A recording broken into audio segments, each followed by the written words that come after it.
Eastbound and down, loaded up and truckin'. We gonna do what they say can't be done. I got a long ways to go and a short time to get there.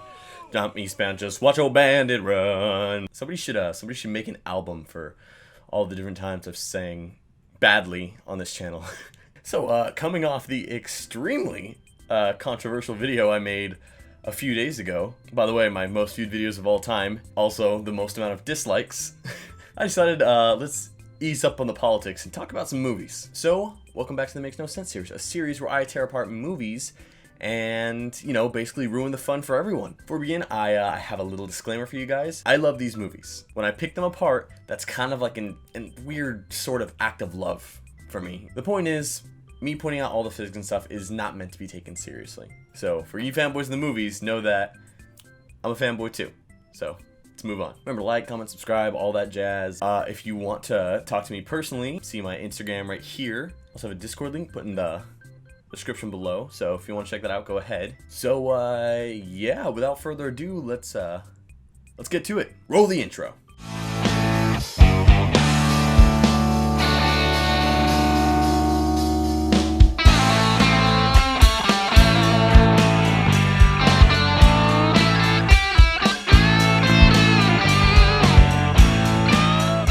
First things first, let's get the plot out of the way. Alright, so Burt Reynolds hears of a job hauling booze over to the east side of the Mississippi for Big Eno's birthday bash, or the political party. I missed that part of the movie.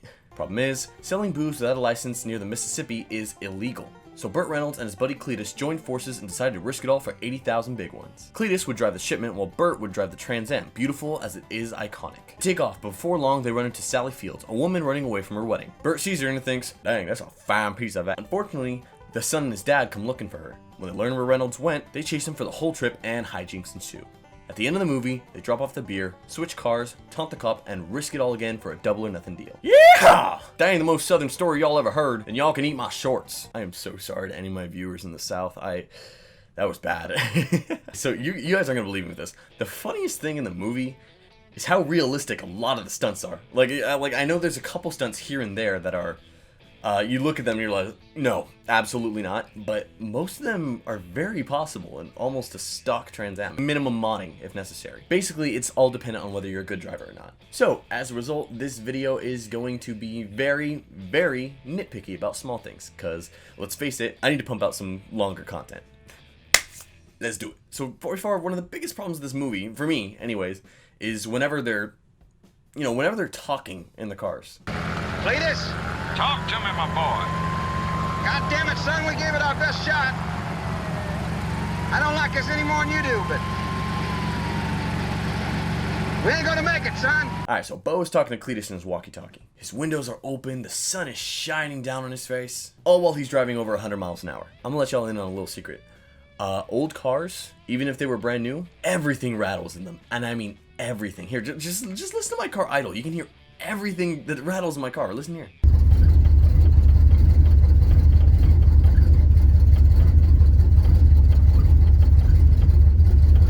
Old cars are also not very aerodynamic.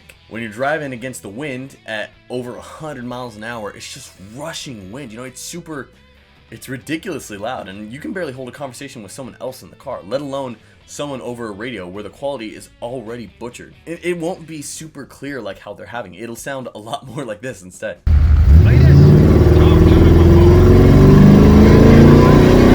If you don't believe me, just try it with your own car. Another big problem with the sound is how Burt Reynolds' car is usually at its top speed of 110 miles per hour. Now, assuming the car wasn't modded, even in the context of the movie where he has a super fast car, I don't think that the car was modded. As in, I don't think Bo's character modded the Trans Am. Because the Trans Am came out that year. I mean, unless he's absolutely loaded and just mods brand new cars for the sake of it. However, for the sake of this video, let's say the car is stock, or at least very close. If it's stock, that means it probably has the 3-speed Hydromatic transmission. Now, my car also has a 3-speed. It's not a Hydromatic, it's a TH350, but I'd imagine the gear ratios are very similar. And I gotta say, the RPMs at 110 miles an hour are a lot higher than whatever was in Burt's car. Like seriously, we take this scene where he's talking with Sally Fields right here. Are we really going 110? We're going 110. Why do you wear that cowboy hat? Even with a muffler, that's going to be ridiculously loud, especially because mufflers were less efficient back then. No matter how good your muffler is, a car going 5,000 RPM is going to make it super loud. For Burt Reynolds to have a quiet conversation with Sally Fields like he did in the movie, he would have to have a car that has either a 4-speed or a 5-speed, somewhere along those lines. Definitely not a 3-speed. Another small gripe that I have with the movie has to be, well, have you guys noticed how fast the semi-trucks move in the movies?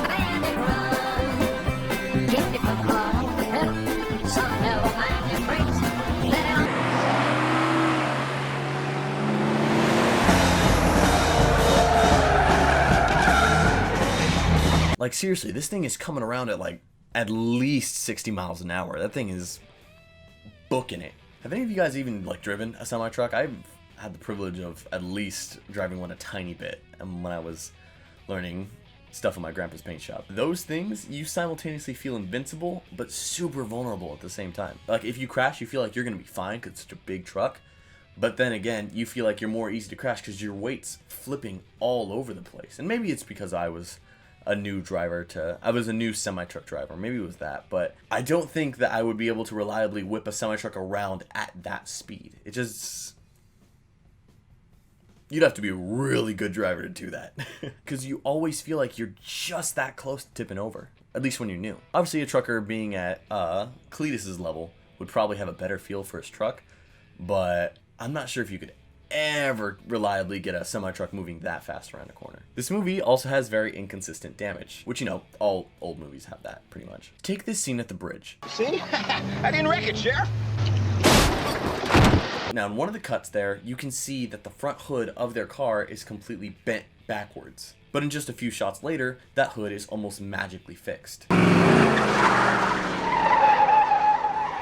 That's probably the biggest example, but there's a bunch of other smaller examples, like Bandit running through the mailboxes, pretty much anything with the with the cop and his son. And before any of you guys say that real Trans Am could easily survive any of that, I'm gonna teach you guys a little fact about the movie. There were four Trans Ams in the movie. One of them was meant for marketing purposes and marketing purposes only. The other 3 were used for movie stunts, and none of them made it to the end. Every single one of them was completely totaled. In fact, even at the end of the movie, there's a scene where Burt Reynolds is driving, but they had to push the car. They pushed it down a hill, and they put engine noises in post. They whipped those cars around hard. And now, for the part that everybody is thinking about. We're talking about the iconic Smokey and the Bandit jump that's...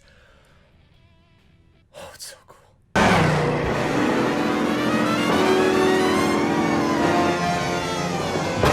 No, just no. There's no ramp there that Burt Reynolds could have ridden on. You know, there's no way he could have gotten that air without hitting some sort of ramp that sent him practically straight up. And it's a super skinny bridge. If he hit the ramp, the cops had to have hit that ramp, but they immediately dip straight down into the lake. But no, Burt just takes off into Kingdom Come, and the cops just, well, they don't die, but they come pretty close to it. Coolest scene in the movie, and possibly one of the coolest scenes in cinematic history, but very inconsistent. And that about wraps up my video on Smokey and the Bandit. Obviously, this wasn't a review video. If you want me to make a review, take the poll right here. The movie's just, it's amazing. I love that movie. I don't know why it took me so long finally. I finally saw it for the first time last week. I don't know why it took me so long to see it. And I'm missing out on a lot. That movie's phenomenal. I love that movie. Like I said before, remember to like, comment, subscribe, all that jazz. I have a Discord down there that you can join below. If you want to get in contact with me, my Instagram's also down in the description below. And if you really want to support the channel, you can shop on Amazon, once again, using the link down below. I hope you all have a great day. Peace.